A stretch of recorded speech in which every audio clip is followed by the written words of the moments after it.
Assalamualaikum warahmatullahi wabarakatuh. Perkenalkan, nama saya Hairuni Salawajo dari kelas 2B dengan NIM 151422032 dari jurusan Pendidikan Guru Sekolah Dasar Fakultas Ilmu Pendidikan Universitas Negeri Gorontalo. Video ini dibuat untuk memenuhi UTS mata kuliah Psikologi Pendidikan dengan dosen pengampu Dr. Asni Ilham, SPD, MSI.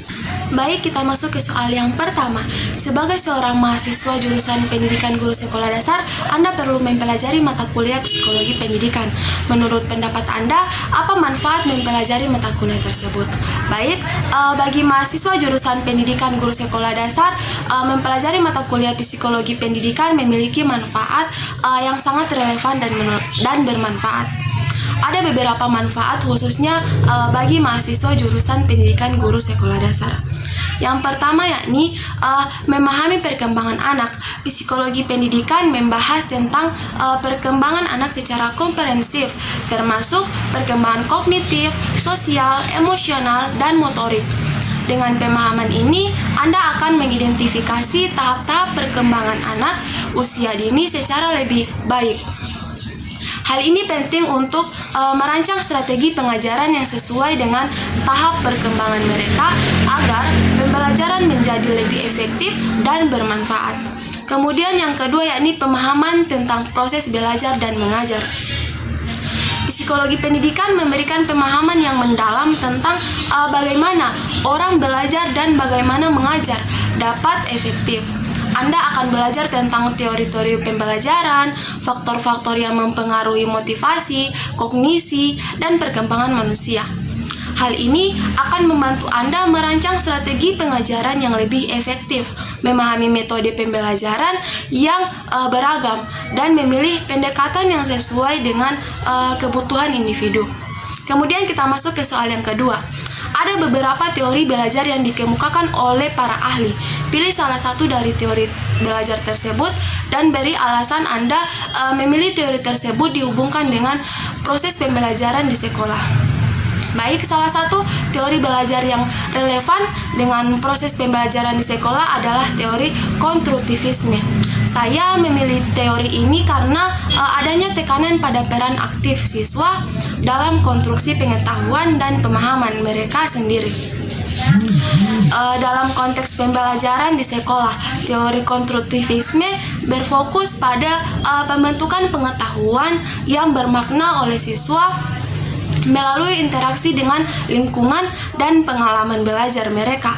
Siswa tidak hanya menerima informasi secara pasif, tetapi mereka juga aktif dalam menginterpretasikan, mengorganisir, dan membangun pengetahuan baru berdasarkan pengetahuan dan pengalaman sebelumnya. Alasan mengapa saya memilih teori konstruktivisme terkait proses pembelajaran di sekolah adalah sebagai berikut. Yang pertama yakni pemahaman yang mendalam. Dalam pendekatan konstruktivisme, siswa tidak hanya menghafal informasi, tetapi berusaha memahami konsep secara mendalam. Hal ini dapat mendorong siswa untuk memperoleh pemahaman yang lebih baik dan membangun fondasi pengetahuan yang kuat. Kita masuk ke soal yang ketiga. Setiap siswa memiliki gaya belajar dan gaya berpikir yang berbeda. Jelaskan peran guru dalam menghadapi perbedaan siswa tersebut. Baik, peran guru sangat penting dalam menghadapi perbedaan gaya belajar dan gaya berpikir siswa. Berikut adalah beberapa peran guru dalam menghadapi perbedaan tersebut. Yang pertama yakni mengenali perbedaan siswa. Guru perlu mengenali dan memahami perbedaan gaya belajar dan gaya berpikir yang dimiliki oleh setiap siswa di kelasnya. Ini melibatkan pengamatan, penilaian, dan interaksi yang konstan dengan siswa untuk memahami preferensi belajar mereka. Kemudian yang kedua yakni menyesuaikan metode pengajaran. Setelah memahami perbedaan siswa, guru perlu menyesuaikan metode pengajaran sesuai dengan gaya belajar yang berbeda. Beberapa siswa mungkin lebih responsif terhadap pendekatan visual, sementara yang lain lebih suka pendekatan auditori atau kinestetik. Guru dapat menggunakan variasi metode pengajaran seperti penggunaan gambar, video, cerita, permainan demonstrasi, diskusi kelompok, atau kegiatan fisik untuk memenuhi kebutuhan beragam siswa. Kita masuk ke soal yang terakhir. Akhir-akhir ini beberapa hasil penelitian menunjukkan adanya motivasi belajar siswa sekolah dasar yang rendah. Menurut Anda, apa penyebabnya dan upaya apa yang harus dilaksanakan agar motivasi belajar siswa akan meningkat? Baik, ada beberapa faktor yang dapat menyebabkan rendahnya motivasi belajar siswa sekolah dasar. Beberapa faktor yang mungkin berperan adalah yang pertama yakni kurangnya relevansi.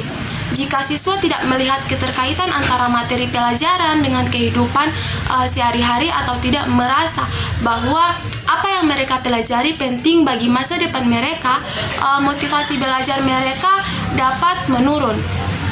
Kemudian yang kedua yakni tidak adanya tantangan yang memadai.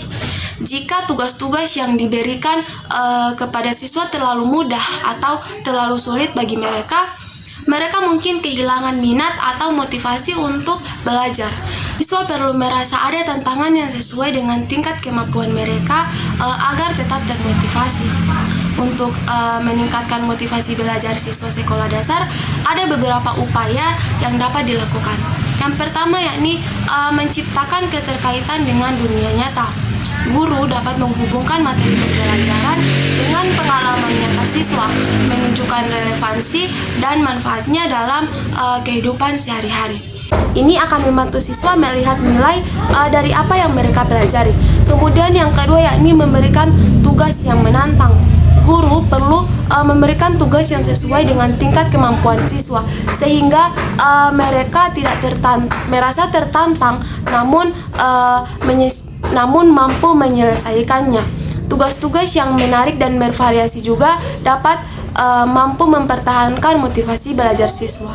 Demikian video presentasi dari saya. Mohon maaf jika ada kata-kata yang kurang berkenan. Wabillahi taufiq wal hidayah. Wassalamualaikum warahmatullahi wabarakatuh.